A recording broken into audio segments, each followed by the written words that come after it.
Anyone familiar with biblical teachings knows about the different ites. You know, the Israelites, the Canaanites, the Jebusites, on and on. But have you ever heard of the Barkerites or the Semsites? Well, if you're not from Alabama, don't worry, all is forgiven. Today, we'll look at the Barkerites, a religious sect that rose up in north-central Alabama in the early 1900s. We'll touch on their strange beliefs, their leader, John Barker, and their strange obsession with families with a seventh son. And you gotta know, if the story made it here to this channel, things can't be good.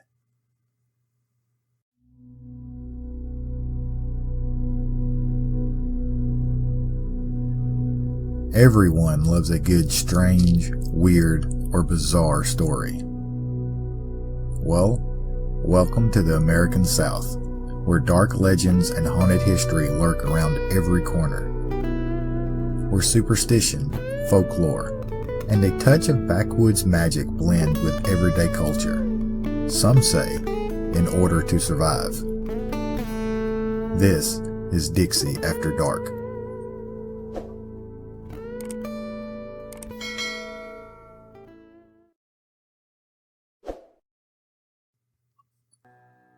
John Samuel Barker was born November 5th, 1861 in Limestone County, Alabama, just months after the start of the American Civil War. Little is known of Barker's childhood or the effects that the war had on him and his family, but after the turn of the century, we find Barker in Oklahoma in the year 1900.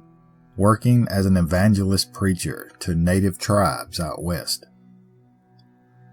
Barker was described as a tall, eccentric individual throughout his life, and even though it isn't immediately known as to what set Barker on this path, it was his time spent preaching to the natives that seemed to have set him on the path that history remembers him for.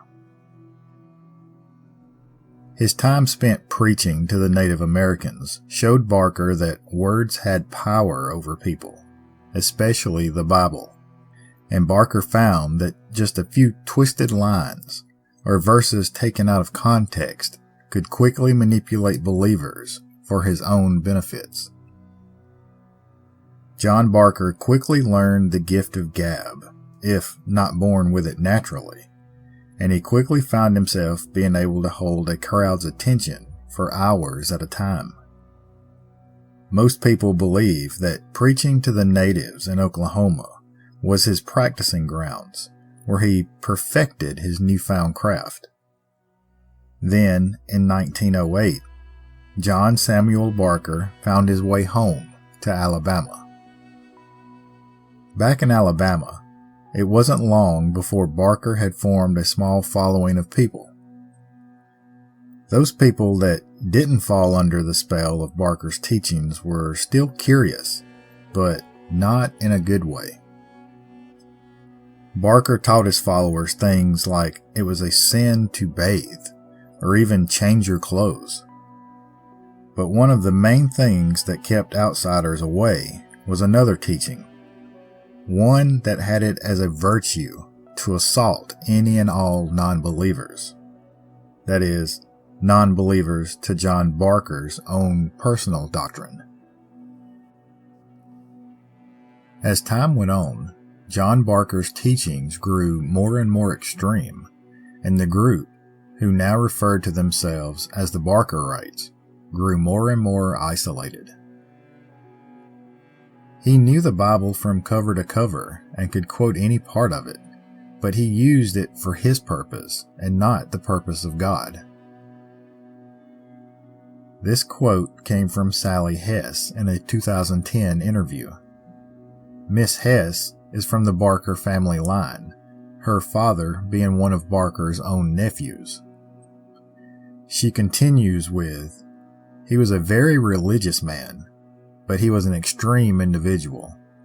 He always said that there was a devil in every family." Barker taught that every family line had an incarnation of the devil in it, at least one, and that those possessed individuals must be rooted out and exterminated. Many times, according to Barker, the devil would be one of the children, hiding in plain sight behind the innocence of childhood, especially if the child was the seventh child.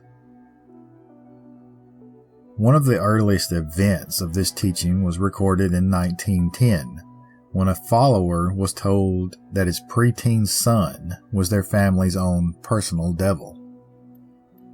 The father of the boy, though, couldn't bring himself to do the deed, so rather than have the blood of his own son on his hands, he locked the boy inside a stall with an aggressively ill-tempered mule, with the hopes that the beast would kick the boy to death.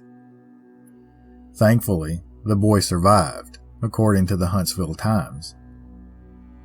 The father, realizing the impact of what he had tried to do, suffered a complete mental breakdown and was committed to the Alabama State Hospital for the Insane, where he died a few short years later from malnutrition.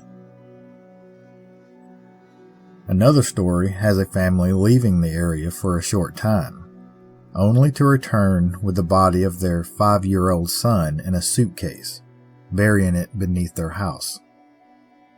The family soon left the area again once authorities started to become suspicious of the missing boy. Another child-related incident was recorded in 1912. A man named Wiley Hudson appealed to the Lauderdale County courts, the neighboring county of Limestone County, for the return of his 7-year-old son, Wallace.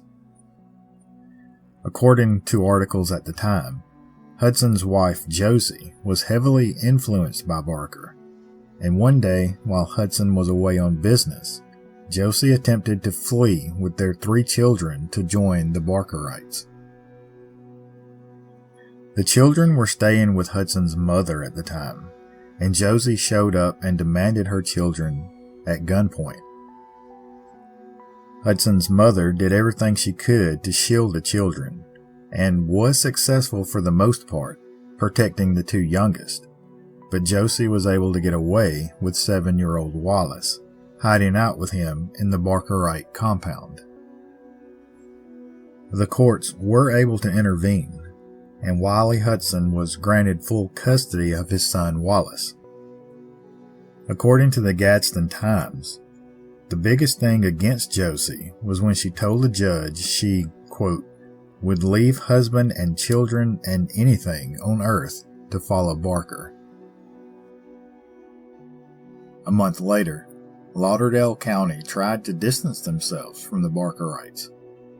They published an official notice in the Times Daily that read, "The discussion of this so-called religious sect located in northeast Lauderdale and Limestone counties has developed the fact that Barker, the leader, is a Limestone man and not a citizen of Lauderdale. His residence is on the other side of the line, though a number of his followers live in this county, all in the region of the county line." This was one of the rare instances where the court system was able to get a win over the Barkerites, though, and more bizarrely, one of the only where local authorities even tried. By then, the reputation of the Barkerites had started to grow, and neighboring states had begun to take notice. The Tennessean reported in an article, "The fear of Barker and his followers has prevented any movement to suppress them. The Barkerite religion has previously separated a number of couples and has sent several of its devotees to the state insane asylum. John Barker, the leader, has been committed to the insane asylum several times. He claims, as his followers believe, that he is the Christ, and they only through his baptism can salvation be attained." During this time, Barker's own claims of being Christ himself shifted a bit, to claiming himself to be the, quote, bride of Christ. He started to express his own femininity and claimed to be receiving monthly periods, or what he called an issue of blood. Barker insisted that his female followers be baptized in the nude and took to having 2 young females as servants while he preached. One constantly fanned him during his sermons, while the other was always on standby with a jug of drink. A drink that was never recorded as to what it actually was, at least from what I could find. There were claims as well that Barker was a drug and alcohol addict. Some statements have him constantly popping pills and drinking, and it is said that he begun each of his sermons by drinking a form of cocaine elixir from his pulpit. As this routine escalated, Barker began making claims that he was immortal, despite the fact that he continuously surrounded himself with armed guards. Barker taught that making whiskey and moonshine was ethical, but only if it was sold to unbelievers. That, and that the proceeds be turned over to his church.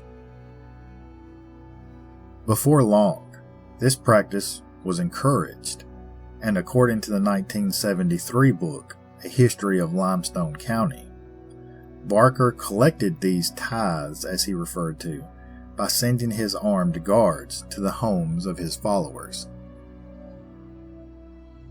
Then, in 1915, John Barker took the route that all similar figures such as himself always seemed to take.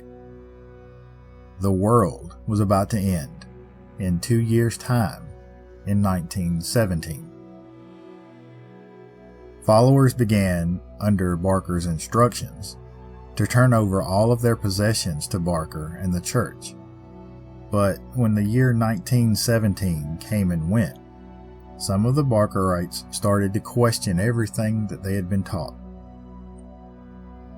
Many began to pull away from his church, and Barker seemed to realize that the ruse was finished. Without so much as an announcement to anyone, Barker packed up and moved back to Oklahoma, along with a nephew and that man's son, his 7th son to be exact, as well as the nephew Joseph's wife and 4 other children. They lived in tents in a local park and avoided all locals, and for the most part, locals avoided them as well, until someone eventually noticed that the previously mentioned 7th son, a 2-year-old named Artemis, was missing. Authorities had Barker and his nephew as the main suspects in a murder, but not much could be proven since the boy's body was never recovered. Barker's nephew Joseph was able to be charged on lesser charges of manslaughter though, and ended up spending 10 years in an Oklahoma prison. John Barker once again packed up and moved all the way back to Limestone County, Alabama. Here he tried to resurrect his cult once again, and succeeded to a small degree, but it never fully recovered to what it once was.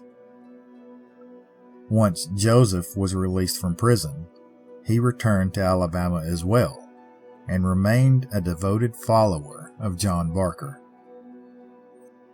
John Barker remained in Limestone County, Alabama, until his death on February 17, 1934.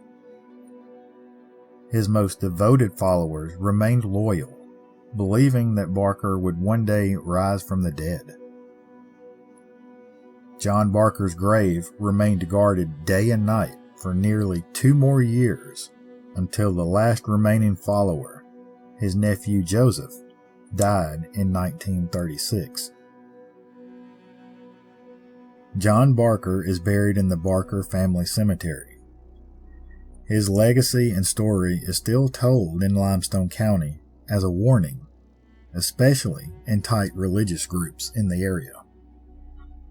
At the peak of John Barker's influence in Alabama, the Barkerites had over 70 members in rural areas of Limestone and Lauderdale counties, and many a family in the area carry the emotional scars of the Barkerites, even today.